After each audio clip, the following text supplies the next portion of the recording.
तो आज कृषि नेटवर्क की टीम यहाँ पे आई हुई है। इनका नाम है जानवी नारायण और ये पूरी गेहूं की फसल के बारे में पूरी पर्याप्त जानकारी देंगे। सर पहले आप अपना परिचय दें। मैं जानवी नारायण त्रिपाठी फतेहपुर बैनी का निवासी हूँ जी। 30 साल से खेती करवा रहा हूँ जी। मैं। इस समय खेत में गेहूं की फसल तैयार खड़ी है। जी, गेहूं की फसल आपने बो रखी है। जी। कितनी खेती है ये जमीन? जमीन 2 एकड़। 2 एकड़ में आपने बो रखा गेहूं। जी। जो बीज के बारे में बताएं, बीज कौन सा लगाया आपने? ये सरकारी गोदाम से ले आया था 2967। 2967। ठीक, 2967 आपने बो रखा है। और ये लगभग कितने महीने की फसल होती है? लगभग 6 महीने की। 6 महीने की फसल होती है। जिसमें सिंचाई के बारे में बताएं आप। सिंचाई 4 लगती है इसमें। 4 सिंचाई रहती है, 4 पानी लगते हैं इसमें। ठीक। और खरपतवार के बारे में थोड़ा सा बताएं, कौन सा किस टाइप का होता है, उसको ख़त्म करने के लिए कौन सा दवाई इस्तेमाल में लाया जाता है, उसके बारे में थोड़ी जानकारी दें। अधिकतर यहाँ पर बथुआ चौड़ी पत्ती वाले खतवार होते हैं। अच्छा। तो उसमें 2,4-D से ख़त्म हो जाते हैं। जी जी जी। और एक दूसरा किसी किसी खेत में होता है, उसको सेव बोलते हैं। सेव। हाँ। तो उसमें एक आसोप्रोटान आता है 80% का। उससे मर जाता है। अच्छा। तो खरपतवार जो आता है उसके लिए जो दवाई डाली जाती है वो किस समय पर इस्तेमाल करी जाती है? मतलब जैसे गेहूं को बोया जाता है उसके कितने दिन बाद इस्तेमाल करते हैं उसको? 25 दिन से 35 दिन तक। 25 से 35 दिन के शुरुआत में। कितने महीने की फसल होती है ये? 6 महीने की। 6 महीने की फसल होती है। इसमें खाद के बारे में थोड़ा जानकारी दें। खाद 1 एकड़ में 75 किलो DAP डालते हैं। DAP। ठीक। और पानी लगाने के बाद में 60 kilo urea, 5 kilo zinc top dressing कर देते हैं। अच्छा। फिर उसके बाद दूसरी या तीसरी सिंचाई करते हैं जी। तो उसमें फिर करीब 50 किलो यूरिया डाल देते हैं। जी। इतना ही फर्टिलाइजर देते हैं। अच्छा। लागत के बारे में थोड़ा सा विस्तृत जानकारी दीजिए। बीज पड़ता है 70 किलो। अच्छा। तो 1 एकड़ में? 1 एकड़ में। जी। तो वहाँ से लेते हैं सरकारी गोदाम से। तो उसमें करीब 30 रुपया किलो 29 रुपया किलो पड़ता है। अच्छा। 1400 रुपये की बोरी 40 किलो की आती है। 70 किलो पड़ता है बीज में। जी। लगभग पड़ेगा जाके 2800 रुपये का। 2800 रुपये का। जी। ठीक। और उसके बाद 25 से 35 दिन बाद आपने बताया कि खरपतवार के लिए कुछ दवाई इस्तेमाल करते हैं। वो कौन सी दवाई इस्तेमाल करते हैं और लगभग कितना खर्चा आता होगा उसका? 2,4-D चौड़ी पत्ती वाले के लिए, आसोप्रोटान सेव के लिए। चौड़ी पत्ती वाली के लिए 240। हाँ। और सेव के लिए आसोप्रोटान 80%। सेव किसको बोलते हैं? सेव उसको मामा भी कहते हैं, गेहूं का मामा। जई टाइप की होती है? जई टाइप की फूल सेम गेहूं की तरह रहता है। अच्छा अच्छा अच्छा अच्छा। बाहर निकलने पर पता लगता है कि ये अलग अलग। ये यही तो नहीं है कि जो हम बात कर रहे हैं जिसकी ये जो है ये जो लगा हुआ है? हाँ ये है। अच्छा। ऊपर अब तोड़ के दिखा दीजिए ऊपर। अच्छा, इसे बोलते हैं सेव बोलते हैं उसको। हाँ, पत्ती तो इसकी गेहूं जैसी है ये। हाँ। और ये गेहूं जैसी पत्ती है इसकी। और इस पर फूल आने पे पता लग रहा है कि ये अलग है, ये गेहूं नहीं है, है ना? हम लोग इसे जड़ से पता लगा लेते हैं। इसकी जड़ लाल नीचे होती है, गेहूं की हरी होती है। अच्छा। ये ठीक ठीक ठीक। तो इसके लिए 240 डालते हैं आप? नहीं, आसोप्रोटान 80%। अच्छा। और कितना खर्चा आता होगा उसमें? लगभग 600 रुपये एकड़। 600 रुपये में 1 एकड़ में इस्तेमाल करते हैं। जी। ठीक है। और जैसा कि आपने बताया 2 एकड़ में आपने बो रखा है 2967। तो 1 एकड़ में लागत के बारे में पूरा जानकारी दीजिए और कितना उत्पादन रहता होगा, वो उत्पादन के बारे में। तो लागत करीब 2800 रुपये तो बीज को हो गया गेहूं का। जी। और करीब 1800 लगभग DAP हो गया। 600 रुपया किट हो गया खरपतवार नाशक।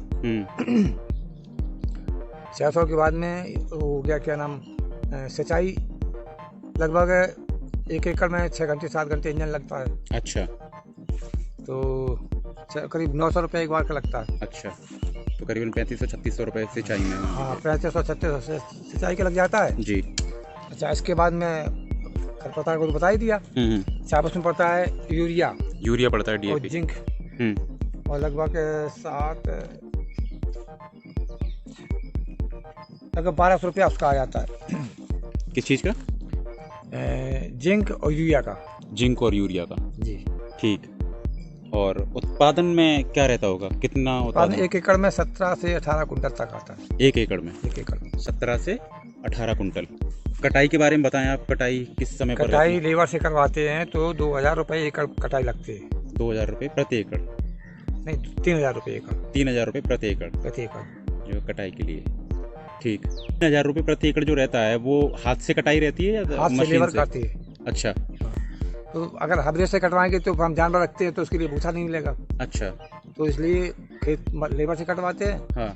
थ्रेसिंग करवाते हैं गेहूं के लिए, तो उसमें 1 कुंटल में 8 किलो के हिसाब से लेता है वो। अच्छा, तो थोड़ा सा बताएं। जनरल किसान क्या करते हैं कि पड़ोस से कहीं आसपास से गेहूं सस्ता खरीद लेते हैं बीज का, जी। तो उसमें पैदावार डाउन हो जाती है। तो हम लोगों को सुझाव देते हैं कि बोरी नई बीज की बोरी गोदाम से सरकारी लेकर के आओ, या मार्केट किसी दुकान पे जो बीज वाले भंडार बेचते हैं और उनसे लेके आओ वो तो उससे पैदावार अच्छी मिलती है। अच्छा, वो अच्छी क्वालिटी का गेहूं रहता है बीज जो है, तो उसको बोकर की पैदावार अच्छा होता है।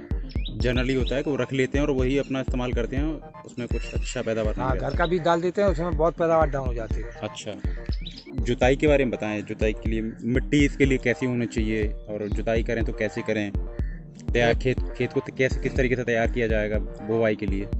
यहाँ हमारे इलाके में दोमट मिट्टी पाई जाती है, वो गेहूं के लिए बहुत अच्छी रहती है। अच्छा। वो धान काटने के बाद में अगर खेत में नमी है तो रोटावेटर से 2 बार जुतवा के और गेहूं फेंक के फिर 2 बार जुतवा के देते हैं, तो क्लियर हो जाता है जी। अगर उसमें नमी नहीं है तो उसको 1 बार कल्टीवेटर से जुतवा करके सिंचाई कर देते हैं जी। सिंचाई करने के बाद जैसे ही उसमें जब उठाती है तो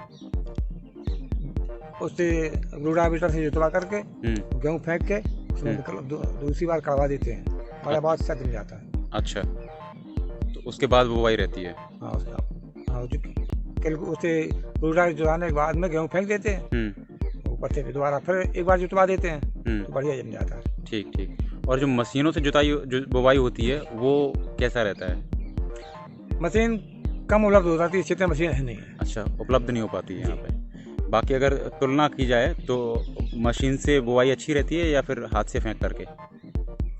मशीन से सिर्फ इतना फर्क पड़ेगा कि उसमें बीज कम लगता है। बीज कम लगता है, अच्छा। और बराबर बीज रहता है कि हाँ, जो नालियाँ बनती हैं मशीन से उसमें बराबर अनुपात में रहता है बीज? हाँ, बराबर रहता है। हाथ से जो है कहीं ज़्यादा कहीं कम, तो वहाँ पे कहीं उगा कहीं नहीं उगा, ये रहता है। अच्छा, उसमें थोड़ा पैसा भी ज़्यादा लगता है, दोबारा ट्रैक्टर जो तो उससे बीज वाली मशीन जुतवाएंगे तो दोबारा फिर पैसा देना पड़ेगा। अच्छा। और ये छिड़काव वाला सबसे अच्छा रहता है, हाथ से फेंक दीजिए और फिर बाद में ट्रैक्टर चलवा दीजिए। हाँ, ये सिस्टम पहले चलता था जो गेहूं की नाई करनी पड़ती थी। अच्छा। तो पहले नाई सीधी हो जाती थी, बीज जगह पड़ती थी, उसकी नाई हो जाती थी जी। और अब दवाएं चलती हैं, तो जैसे खरपतवार होते हैं तो उसमें दवा डाल देते हैं जी, तो उससे मर जाता है, तो कोई प्रॉब्लम नहीं आती। अच्छा अच्छा अच्छा, बहुत अच्छी जानकारी दी आपने। कृषि नेटवर्क से आपको जुड़े हुए कितना समय हो गया और कैसा आपका अभी तक अनुभव है, कौन सी रैंक है, उसके बारे में थोड़ा सा विस्तृत जानकारी दीजिए। लगभग 1 साल हो गया जुड़े। अच्छा, कृषि नेटवर्क एप्लीकेशन से जी। और आपकी जो रैंक है वो कौन सी है उस पर? Major rank. मेजर रैंक है। और कैसा आपका अनुभव है, मतलब कृषि नेटवर्क? कोई समस्या होती है तो उसमें तो वैज्ञानिक लोग उसमें सुझाव बता देते हैं। अच्छा। क्या डालना है क्या नहीं डालना है। अच्छा, यही थोड़ा आराम रहता है। जब किसी दवा की जानकारी नहीं है तो उससे पूछ लेते हैं जी, तो पता लग जाता है। तो बहुत अच्छा अनुभव है आपका अभी तक, अच्छी बात है। इसी तरीके से कृषि नेटवर्क एप्लीकेशन से जुड़े रहिए और आपका बहुत बहुत धन्यवाद समय देने के लिए। और अगर कोई और भी जानकारी है आपके ज़रिए, आप जो चाहते हैं कि किसानों को आपके ज़रिए वो जानकारी किसानों तक पहुंचनी चाहिए, तो आप कृषि नेटवर्क पे जाकर के अपने प्रोफाइल पे जाकर के वो जानकारी किसानों से साझा कर सकते हैं। उसमें बहुत अच्छा रहेगा कि आपका जो अनुभव है लोगों तक जाए और उनको फ़ायदा मिले। आज के लिए बहुत बहुत धन्यवाद आपके समय के लिए जी, थैंक यू।